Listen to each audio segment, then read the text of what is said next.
Muito obrigado pela sua presença aqui Eu que conosco. agradeço, senhor. Está à vontade, está relax? Totalmente à vontade. Porque a pessoa, quando é um pouquinho mais fofa, reclama desse sofá. Mas não, está tranquilo.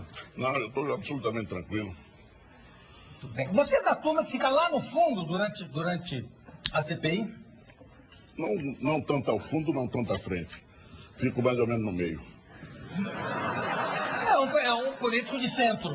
De centro, exatamente. Está perfeito. Antes de tudo isso, você já tinha ouvido falar do Mensalão? Vou dizer para você o que eu disse quando fui surpreendido pela turma do cacete. A conversa era tão pequena, tão baixinha, que eu pensei que fosse um plano do governo Lula de combate à fome. E que fosse lançar no fim do ano, estivesse preparando tudo. Para mim, era a impressão que eu tinha. Mas você se dá, evidentemente, tem muita gente, eu acho que a maioria do PT, a maioria dos deputados, senadores e tal, são da maior honestidade e estavam inteiramente fora desse problema de mensalão. Com certeza. Não é? Com certeza. É uma coisa triste, por exemplo, eu ver o que está passando o Genuíno. Eu ainda hoje, eu acho que o Genuíno é vítima de um processo. Eu não consigo ver o Genuíno nisso. Agora, que o PT mudou, João. Sim. Você quer ver eu lhe dar 3 exemplos? O PT se amontoava, não se hospedava em Brasília no Hotel Torre. Quando ganhou a eleição, foi para o Blue Tree, que é um hotel de luxo em Brasília. Frequentava Bandejão, foi para o Porcão. Usavam roupa da Colombo, passaram a usar o Ricardo Almeida. Foi uma metamorfose geral. E tem uns que continuaram no Porcão, né? Exatamente. Inclusive resolveram fazer show no Porcão. E aí deu no que deu. Agora, o que você achou do depoimento? O Jefferson, por exemplo, ele fala a verdade? Qual é percentualmente, o que você acha? Eu acho que ele fala 90% da verdade, omite 5% e mente 5%. Está dentro da média do brasileiro. Então, eu acho que isso... E o Marcos Valério? Ao contrário. Mente 90%, omite 5% e fala a verdade 5%. Mas eu acho que nós não temos que nos deter nem no Marcos Varela, nem nele, nem na Karina. Nós temos que nos deter no rombo que o cofre público teve. Esse é o fato importante. A desqualificação desses personagens é uma maneira de você tentar evitar que se apure o fato. Não, mas acontece o seguinte, essa desqualificação, quando não se apurou não conseguiu se apurar coisa nenhuma, claro que ela se esvazia. Evidente. Porém, no caso, por exemplo, da secretária, da Fernanda, as denúncias dela deram... São todas elas pertinentes, são todas elas... Olha, o governo do Lula, ele se parece muito com o governo do Collor. São os mesmos erros, as mesmas... Aliás, se tivesse no Brasil uma cartilha, não vamos repetir o erro que alguém já cometeu, eu acho que seria mais fácil. Porque se você examinar, os erros são os mesmos. Mas, olha, desculpa, eu sou obrigado a discordar na comparação... Quer dizer, do governo, pode até ser, mas na comparação do presidente Collor com o presidente Lula... Não, aí não se compara. Não se compara. Mas só que o presidente, embora nós vejamos num regime presidencialista, o presidente não é uma ilha. E o ruim do presidente é que geralmente é mal cercado. Existe o velho Agamenon Magalhães, pernambucano, dizia que tinha amigos bons e ruins, mas só governava com os bons. A grande dificuldade, Jô, é num momento como esse, é você conseguir, você ter a coragem, ter a força de separar. O Lula é um homem de uma história brilhante nesse país. E seria um orgulho para todos nós, tanto o governo como a oposição, a manutenção do prestígio do Lula, a referência do Lula, o que o Lula representou para a história brasileira. Mas, infelizmente, ele foi isolado. Se você se lembrar, no dia que o Lula ganhou a eleição e foi comemorar a vitória na Avenida Paulista, essa equipe que deformou a sua imagem já lhe trouxe num helicóptero da Rolls-Royce. Ele que saiu de um movimento de trabalhador, ele já não veio para a Avenida Paulista num carro ou num helicóptero nacional. Mas também não queria que ele fosse de pau de arara. Não, mas podia ter prestigiado a nossa indústria nacional. Para que sair ostentando uma riqueza com a qual ele nunca viveu? Me parece muito com aquele episódio do Collor de terminar a eleição de ir para Seychelles. Num jato especial, guardando as devidas proporções e guardando o meio que um viveu e que o outro viveu, foi o primeiro erro. Mas só que nessa hora, tanto nós como o eleitor e ele próprio, nós estamos anestesiados. Os erros vão se sucedendo e você não vai percebendo. Você só começa a ver que os erros são graves quando já é tarde. Se você prestar atenção, por exemplo, vamos à campanha eleitoral de 2002. a enxurrada de shows caríssimos, de shows milionários pelo Brasil afora. Alguém estava pagando aquilo. Não, mas tem muito artista que se apresentou de graça durante a campanha, né? E muitos que se apresentaram cobrando caríssimo o jogo. Faziam 3, 4 shows por dia. Mas isso, o senador tem informações? Ó? Vossa Excelência está documentado em relação a isso? Juro perante a Constituição, não tem nenhum problema. Sim, senhor. Agora, falando em dinheiro, você trouxe uma lista de saques no Banco Rural antes... Estão aqui, É uma lista que coincide com as grandes votações do Congresso. Bom, mas acontece que na lista, que eu tenho que falar do que está aqui, eu estou vendo que na lista, além desses saques que coincidem antes das votações importantes, todo dia tem um monte de saques. Tem vários saques aqui que não correspondem a nenhuma votação. Tudo bem, mas o volume, a massificação coincide com algumas votações importantes. Sim. É um fato curioso, não é nenhuma prova, mas pelo menos é uma curiosidade. Sim, de que alguma coisa que realmente aconteceu de estranho, né, nesses períodos que você antecedeu. Eu gostaria de algumas coisas, um levantamento que foi feito aqui. Por exemplo, a Câmara dos Deputados votou salário mínimo de R$ 260 em 2 de junho de 2004. Aí tem um saque de 500 mil no dia 4 de junho. 4 de junho. Você faz uma associação... Não, porque aí você pega essa lista e atualiza com a das pessoas que subiram lá no famoso... Porque ele teve tanto azar que o Banco Rural... Isso tudo é conta do Marcos, Valério. Ele teve tanto azar que o Banco Rural fica no 8º andar de um prédio onde tem uma portaria, esses edifícios modernos. Então você tem que ser identificado, você é fotografado. Isso aí complicou um pouco. Brasília está um vexame. Quem tem dentista, quem tem massagista, quem tem manicure naquele prédio está vindo procurar certidão e declaração de que foi lá. Você não tem nada? Graças a Deus, não. Não? Escapei, João. Tá certo. Professor? Eu fiquei muito impressionado, aliás, você sabe disso, que eu pedi para chamar você, porque eu fiquei impressionado com a sua insistência, com a sua vontade de declarar o que você tinha a declarar e não se deixou dobrar em momento nenhum quando você pediu a palavra, que você foi citado.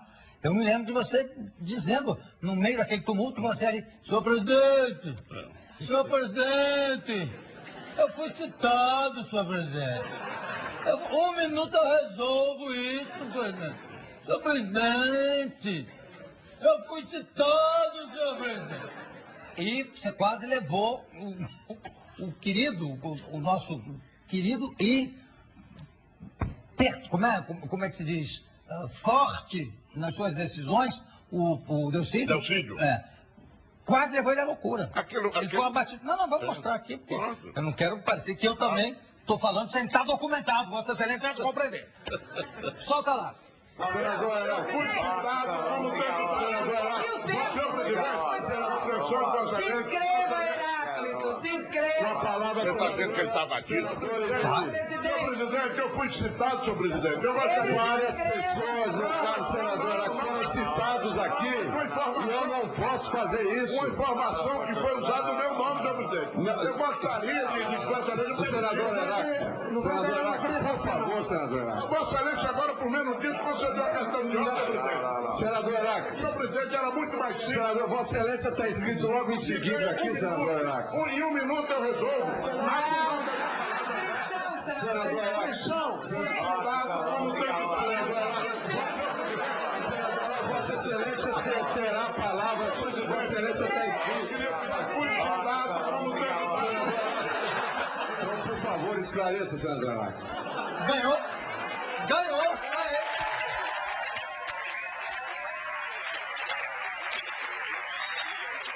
Ele estava batido. Eu queria convidar, inclusive, para... vale a pena. É uma bela figura. É uma bela figura. Aliás, está na cara. É uma boa figura. Não, tá. Ele tem uma coisa assim, passa, não é? Uma coisa de... Mas eu vou explicar o que houve ali, na realidade. Sim. O PT quer levar o grito. Então, tenta... De você? Sim, de mim. e de todos. Não, que é isso? Mas o abatimento... Ô, senador! É impossível, seu senador. Mas é isso. Então a gente tem que entrar no mesmo tom. Mas o Delcídio estava ali abatido, é porque entre os deputados Jorge Bittar, do PT, seu colega, o chamou de deputado... Seu colega, você está dizendo? Dele? Dele, do partido. Sim, você chamou ele... Não, no meu olho chamou o Delcídio de deputado Delúbio Amaral. Ele ficou revoltado. Aquele abatimento foi por isso. Trocou o nome. Aí ele ficou abatidíssimo, raivoso, não achando que aquilo ali era uma provocação. Claro. Porque ele contraria muito o PT. E ai de quem ousar contrariar o PT. Passa uma integridade assim. Não, ele é uma figura... Eu gostaria muito, ele está convidado aqui no ar, gostaria de pedir para a produção entrar em contato e estimar melhoras, porque ele realmente estava batidíssimo. Por sua culpa. Não era sem motivo, não. Foi o Jorge Bittar antes. Foi de Delúbio. Sim, aí logo a seguir, quando ele estava se recuperando, senhor presidente! Agora, por que é que você esperou exatamente a hora da senadora Ideli Salvati falar para você começar a pedir esse minuto? Não é coincidência, não, a Ideli entrou antes. Não, você tem uma queda pela senadora. A senadora aqui negou, disse, imagina, não faz o meu gênero e tal. Não, veja bem. Não sei se acha você gordo, não sei. Não, Jô, peraí. Já me irrita. Peraí, Jô. Mas eu acho que você também tem uma quedinha por ela. Não tem, Jô, então isso, sabe que isso é crescente? Ela de lá para cá, desde que ela assumiu, ela perdeu 70 quilos, ela se ajeitou, ela usava a roupa do Che Guevara de guerrilheira, ela já está se vestindo por dentro. É uma figura muito inteligente, uma figura fantástica. Está apaixonado, então você pelo jeito é uma coisa... Pela inteligência dela. Não, isso não há dúvida. Só pela inteligência. Uma mulher da maior inteligência. Pela beleza eu não mereço tanto. Está vendo uma declaração de amor rasgada? Mas você quase leva. Não, mas ela tem um gaúcho. Ela nas segundas-feiras, ela chega lá contando maravilhas de um namorado gaúcho que ela tem, e nós temos que louvar isso. Agora, eu acho que nós temos, inclusive, que incentivar. Ela merece uma figura. Claro que sim. Fantástica. Mas o que eu não entendo é que cada vez que ela vai para o microfone, você já vai para o microfone dos apartes. Isso foi uma vez só. Isso foi na outra CPI que ela criou. A Ideli criou a CPI do Banestado para trazer para Brasília uma briga que tem lá em Santa Catarina dela com Bornhausen, que era presidente do partido. Sim. E ela encontrou uma remessa de 16 mil dólares numa conta do Bornhausen para Nova York. O Bornhausen era embaixador em Portugal. E ela achava que aquilo era evasão de divisa.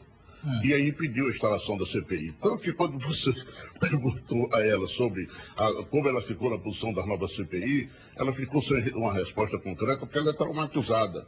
Naquele período, o pedido da CPI foi feito por ela, depois o partido obrigou um recuo, e aí a CPI veio como CPI mista.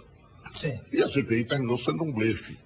Isso pode ocorrer, né? Porque as apurações o relator era do PT, o presidente do PSDB, e nós não chegamos a uma apuração, nós não concluímos a apuração, que foi uma pena.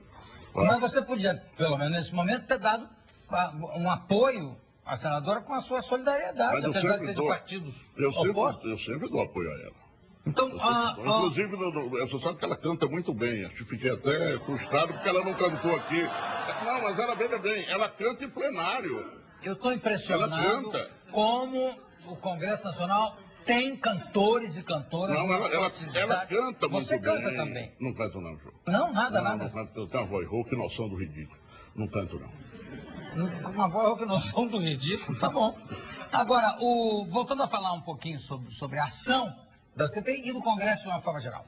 As pessoas que estão assistindo a CPI voltam a se lembrar do seguinte: segunda-feira não tem Brasília, porque é quando não tem CPI também, Brasília funciona pela metade, que é quando os deputados, os senadores estão voltando dos seus estados para Brasília.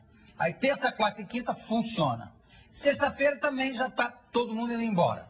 E aí o Congresso, de repente, entra em recesso no meio da crise, no meio dessa... Não, mas veja bem, se você estiver acompanhando, eu inclusive estou em nome do PFL, na Comissão de Orçamento, impedindo que o Congresso... Eu sei. Exatamente, mas... para que não...